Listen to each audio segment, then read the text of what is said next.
Okay, rotating effect. இப்போ நம்ம பார்த்தது எல்லாமே is going everything that has been seen is on a straight line.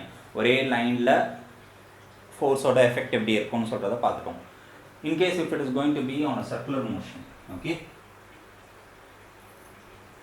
அதோட எஃபெக்ட் என்ன அப்படின்னு சொல்கிறத பார்க்குறோம். ஓகே, ஸோ நாம் நார்மலாக யூஸ் பண்ணுற doors and windows நீ ஓப்பன் பண்ணும்போது if you have checked it, when you open at the door knob வச்சு நீ இப்படி ஓப்பன் பண்ணும்போது நீ அப்ளை பண்ணுற ஃபோர்ஸ் கம்மியாக இருக்குமா, ஆர் எல்ஸ் இந்த டோர் வந்து வாலோட ஹிஞ்சாக இருக்கும்ல அந்த இடத்துல புஷ் பண்ணும்போது உனக்கு ஃபோர்ஸ் கம்மியாக இருக்குமா? ஆப்வியஸ்லி இந்த டோர் நாப் பக்கத்தில் தான் நீ ஈஸியாக திறக்க முடியும், ரைட்டா? ஸோ இப்போது நீ டோர் நாப்பை இப்படி திறக்கும்போது ஃபோர்ஸ் வந்து நீ இப்படி இம்ப்ளை பண்ணுறது இப்படியே ஸ்ட்ரைட்டாக போகுதா? இல்லை. So it takes a curve. So இந்த கர்வ் எப்படி ஏன் நடக்குதுன்னா, the door has been attached to the wall using hinges. ஓகேவா? ஸோ இந்த hinges வந்து என்ன ஆகுது, ஒரு ஃப்ளாப் மோஷன் கொடுக்குதா? ஸோ இந்த ஃப்ளாப் மோஷனால் நீ அப்ளை பண்ணுற ஃபோர்ஸ் வந்து it gives a rotating effect. So when a force is applied and if the force is going to take a rotational effect like a circular motion மாதிரி எடுத்துச்சுன்னா, this particular term is called as the rotating effect of the force, and the momentum of this rotating force is called as the torque. Okay, so torque is the moment of the force that causes the rotating effect. ஓகேவா? So இதில் மட்டும் இல்லை, even அவள் ஸ்க்ரூவில் கூட nut bolt ஸ்க்ரூவை நம்ம கழட்டும் போது நம்ம use பண்ணுறோம்ல, so அதுலேயும் இது வந்து இம்ப்ளாய் ஆகுது. So this torque place a role in that. So இப்போது வி ஆல்ரெடி நோ ஃபோர்ஸை வந்து இதில் எப்படி கால்குலேட் பண்ணுறோம் அப்படின்னு சொல்கிறது தெரிஞ்சிச்சு. ஸோ இப்போ இந்த டார்க்கை கால்குலேட் பண்ணுறதுக்கு டார்க் வந்து டார்க்கோட சிம்பிள் வந்து is going to be like this. ஒரு சின்ன டீ மாதிரி போட்டுக்கோ. Okay, so this should not be bigger than the other symbols. இப்போ ஃபோர்ஸோட சிம்பிள் வந்து நமக்கு எஃப்ஆ. ஓகே, இந்த சிம்பிள் கூட கம்பேர் பண்ணும்போது இந்த சிம்பிள் சின்னதாக தெரியணும். Okay, torque is equal to force applied. நீ என்ன ஃபோர்ஸை வச்சு அந்த டோரை தள்ளுறியோ அந்த ஃபோர்ஸ், இல்லைனா இந்த ஸ்பேனரை வச்சு நீ திருக்குறல, ஸோ அந்த ஸ்பேனரில் நீ இந்த எண்டில் நீ என்ன ஃபோர்ஸ் போடுறியோ அந்த force into S. S is nothing but the distance between the point where the force is applied to the point where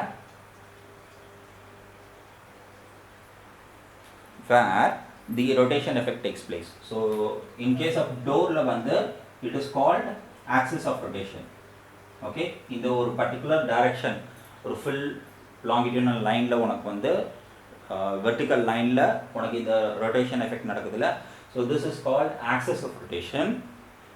screw spanner வச்சு screw கழற்றல அதுல வந்து it's called as point of rotation. so door இடத்துல வந்து axis of rotation, இந்த மாதிரி circular screwல வந்து it is called as point of rotation. okay va?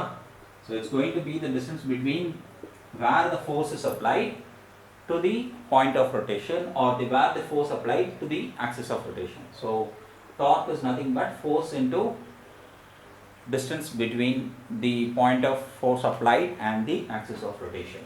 Okay, so this is going to be S and this is going to be S. or இதுக்கு வந்து நம்ம எஸ்ன்னு கூட வச்சுக்கலாம், இல்லைனா டின்னு கூட வச்சுக்கலாம். ஓகே, இந்த டிஸ்டன்ஸை வந்து நீ என்ன வேல்யூவில் நீ மென்ஷன் பண்ணுறியோ அந்த வேல்யூவில் தான். ஓகே, ஸோ சின்ஸ் ஃபோர்ஸ் வந்து நமக்கு ஆல்ரெடி தெரியும் it's going to is a vector quantity, ஏன்னா டைரக்ஷன் காட்டும் போது. ஸோ அப்போ டார்க்கும் நமக்கு வந்து வெக்டார் குவான்டிட்டி தான். இப்போது வெக்டார் குவான்டிட்டி கண்டுபிடிச்சிட்டோம். எஸ்ஐ யூனிட் என்னவா இருக்கும்? ஃபோர்ஸுக்கு வந்து we haven't seen that second லாவில் வந்து எஸ்ஐ யூனிட் ஃபோர்ஸோட எஸ்ஐ யூனிட் என்னென்னு தெரியும், அதை எப்படி கால்குலேட் பண்ணுறதுன்னு சொல்கிறேன். but force order SI unit generally it's going to be Newton, okay, and S is nothing but the distance, so distance na meter, so Newton meter, so torque order SI unit வந்து Newton meter, okay. So இந்த torque வந்து இப்போ நாம ஒரு எண்டில், அதாவது ஒரு எண்டில் இப்போ நம்ம ஃபோர்ஸ் அப்ளை பண்ணுறோம், அதனால நமக்கு இதை டார்க்னு சொல்கிறோம். இன்கேஸ் ஒரு எண்டு இல்லாமல் ஒரு நிறைய பாயிண்டில் வந்து ஃபோர்ஸஸ் ஈக்குவலாக டிஸ்ட்ரிபியூட் ஆகுது அப்படின்னு சொல்கிற பட்சத்தில் that particular rotating effect is called as couple, okay. சரி, இதுக்கு என்ன எக்ஸாம்பிள்னா நம்ம டேப், வாட்டர் டேப் இருக்குல்ல, அதை திறக்கிறோம்ல, ஸோ அப்போ திறக்கும்போது ஃபோர்ஸ் வந்து it's been applied on many direction. So நம்ம ஃபிங்கர்ஸ் எங்கெல்லாம் அக்யூமுலேட் ஆகுதோ அந்த இடத்துலலாம் இதாகுது. ஸோ அந்த இடத்துல வந்து the object is not been moved away, ஓகேவா. ஸோ இங்கே நமக்கு டோர்லேயோ இங்கே ஸ்பேனர்லேயோ நடக்கிற விஷயம் வந்து அந்த டேப்பில் வந்து உனக்கு இதாகிறது இல்லை. It's going to be on the same point of, அந்த point of rotation is going to be there, it's going to rotate with respect to the point of rotation, okay. So அந்த இடத்துல there is no translatory motion, அந்த மாதிரி இருக்கிறத we call it as couple, okay, and the couple is denoted by the term M, okay. So example இருக்கு, diagram ஒன்று போடலாம்.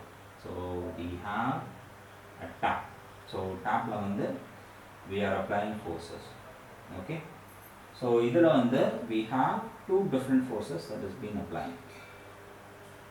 What are the clockwise force and anti-clockwise force, okay. இது வந்து clockwise இப்படி போதா, so this is clockwise and this is anti-clockwise. So கப்பலோட ஈக்குவேஷனும் torque மாதிரி தான், ஓகே.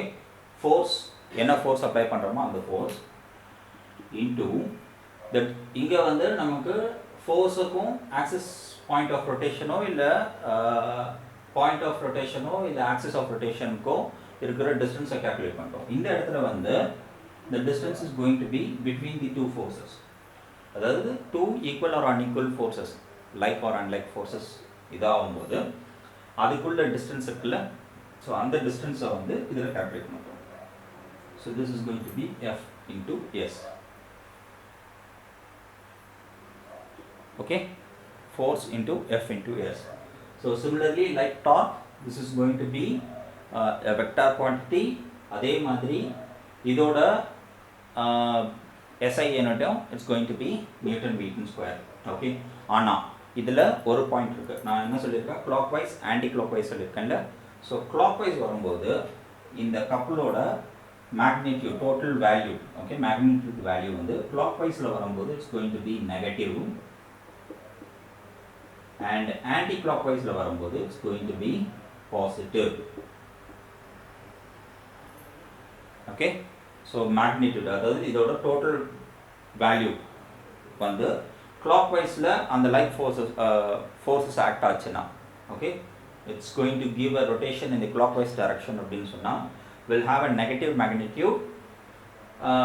Anti-clockwise rotation ஆச்சுன்னா it's going to have a positive magnitude, okay. So இதில் நம்ம இது வரைக்கும் எக்ஸாம்பிள் என்னெல்லாம் பார்த்துருக்கோம், டோர், அப்புறம் ஸ்பேனர் வச்சு அந்த ஸ்க்ரூ கழட்டுறது, நெக்ஸ்ட் வந்து வாட்டர் டேப், ஓகே. இது இல்லாமல் நம்ம வெஹிக்கிளில் யூஸ் பண்ணுறது கார், அப்புறம் பைக்கில் யூஸ் பண்ணுற கியர் சிஸ்டம், இது எல்லாத்துக்குமே torque is one of the best example. Best example of torque வந்து அந்த வெஹிக்கிளில் யூஸ் பண்ணுற கியர். அடுத்து சீசா விளையாடுறோம்ல, நார்மல், அதாவது ரெண்டு எண்டு உட்காந்துருப்போம், we go like this, right, seesaw. So அது எல்லாமே is an example for torque and couple, okay. Now so இது வரைக்கும் முடிச்சிட்டோம். ஃபைனலாக பிரின்சிபல் ஆஃப் மூமெண்ட். பிரின்சிபல் ஆஃப் மூமெண்ட்ஸ் வந்து, ஸோ இப்போ கப்பல் பார்த்தோம்ல, கப்பலோட விஷயந்தான் பிரின்சிபல் ஆஃப் மூமெண்ட்டும், ஓகே. ஸோ என்ன சொல்லுதுன்னா பிரின்சிபல் ஆஃப் மூமெண்ட்டை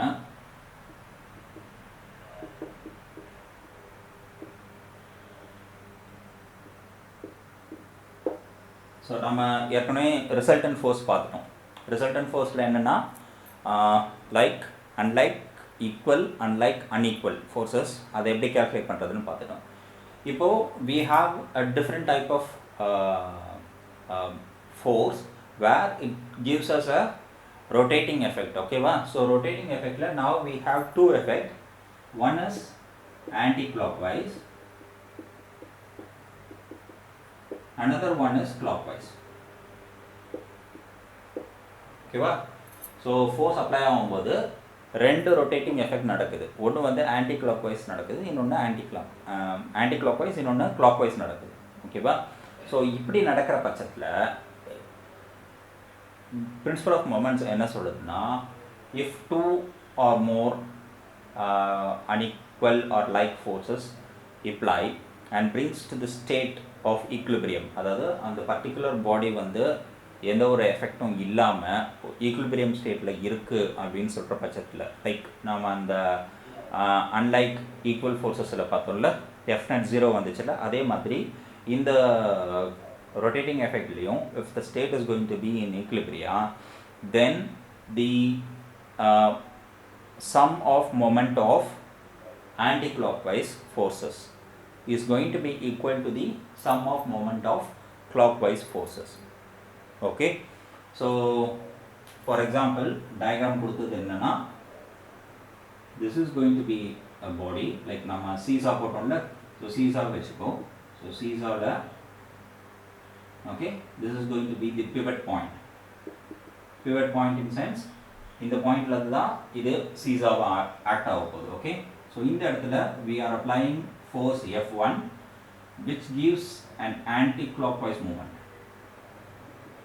ஓகே, இந்த இடத்துல F2 which going to give us a clockwise movement. இந்த இடத்துல clockwise, இதில் நான் C போட்டுக்கிறேன், இதில் இது Aன்னு இருக்கேன்.